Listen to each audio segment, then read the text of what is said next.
with RJ Anusha.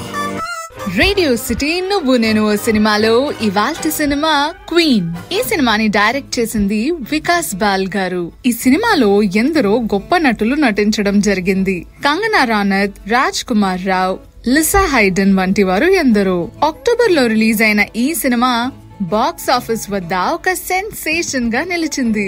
ఈ సినిమాకైతే music అందించింది అమిత్ త్రివేది గారు. ఈ సినిమాలో పాటలన్నీ కూడా చాలా అద్భుతంగా ఉంటాయి. మరి సినిమా విషయానికి వచ్చేస్తే బయట ప్రపంచం అంతా కూడా అండ్ కొన్ని మ్యాగజైన్స్ అన్ని కూడా one of the best Indian films అని చెప్పి ట్యాగ్ లైన్ కూడా ఇచ్చింది క్వీన్ కి. అండ్ ద ఇండియన్ ఎక్స్ప్రెస్ వాళ్ళైతే పెద్ద పెద్ద మూవీ క్రిటిక్ బ్రాండ్స్ అన్ని కూడా named queen as one of India's 75th most iconic and finest films that celebrated the journey of the country అన్నట్టు. And also the British Film Institute ranked Queen among us the 10th greatest Bollywood film of the 21st century అన్నట్టు. అద్భుతం కదూ. సరే, మరి cinema విషయానికి వస్తే రాణి మెహ్రా అదేనండి ఈ రోల్ నైతే మన కంగనా ప్లే చేసినారు. తన ఒక 24-year-old shelter meek yet good natured Punjabi woman అన్నమాట. ఢిల్లీ నుండి 2 రోజుల తన పెళ్లి ముందు తన ఫియాన్సీ అయినటువంటి విజయ్ తనని పెళ్లి చేసుకోవడం ఇష్టం లేదు అని చెప్పేస్తాడు. అండ్ అసలు ఎందుకు ఇలా పెళ్లి చేసుకోవడం ఇష్టం లేదు అంటే హీ టెల్స్ దాట్ నేను ఫారెన్ వెళ్ళాక నా లైఫ్ స్టైల్ అంతా మారిపోయింది అండ్ రాణి లైఫ్ స్టైల్ తన కన్జర్వేటివ్ హ్యాబిట్స్ అని చూస్తే నాకెందుకో సెట్ అవ్వదు అనిపిస్తుంది, తను ఫారెన్ కి మ్యాచ్ అవ్వలేదు అని చెప్పేసి సింపుల్ గా చెప్పేస్తాడు. ఇదంతా చూసి అసలు షాక్ లోకి వెళ్ళిపోద్ది రాణి. తనని తను రూమ్ లో లాక్ వేసేసుకుంటది ఒక ఎంటైర్ డే. అండ్ అసలు ఒక విషయం తెలుసా, it was a love marriage. మొత్తం అంతా గుర్తు తెచ్చుకుంటది రాణి. అసలు విజయ్ ఎలా కలిశారు, ప్రేమలో ఎలా పడ్డారు, ఇదంతా కూడా ఆ సిచ్యువేషన్ ని కంట్రోల్ చేయడానికి వాళ్ళ పేరెంట్స్ ని అడుగుతది. ఆల్రెడీ ప్రీ బుక్ అయిన తన హనీమూన్ కి పారిస్ అండ్ ఆమ్స్టర్డామ్ లో ఉన్న ప్లేసెస్ అన్నిటికీ కూడా వెళ్దామని చెప్పేసి ప్రీ బుక్ చేసుకుంటారు. సో ఆ ప్రీ బుక్డ్ హనీమూన్ కి తను ఒక్కరితే వెళ్ళాలి అని చెప్పి ఫస్ట్ వాళ్ళ పేరెంట్స్ కుదరదు అని చెప్పేసి చాలా హెసిటేట్ చేస్తారు. కానీ then finally they agree, thinking that maybe Rani vacation కి వెళ్ళి వస్తే తను చేరప్ అవుతుంది అని చెప్పి. అండ్ రాణి వాళ్ళ అమ్మమ్మ ఫస్ట్ అందరికన్నా ఫ్యామిలీలో ఒప్పుకుంటది.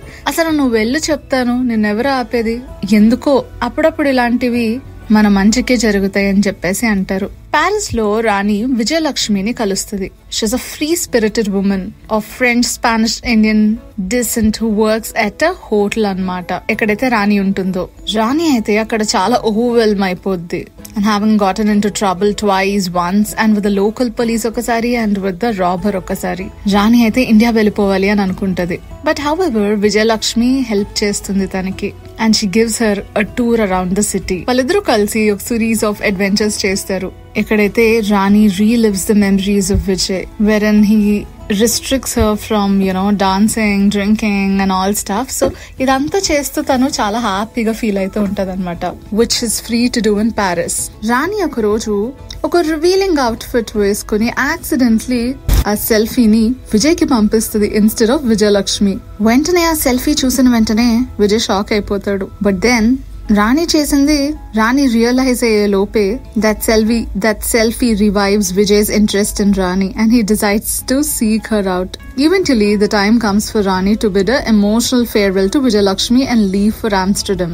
However, Amsterdam వెళ్ళిన వెంటనే తన హాస్టల్ రూమ్ ఒక 3 అబ్బాయిలతో షేర్ చేయబడుతుంది అన్నమాట. Taka from Japan, Tim from France and the other guy from Russia. తను మంచి ఫ్రెండ్స్ అయిపోతుంది వాళ్ళందరితో.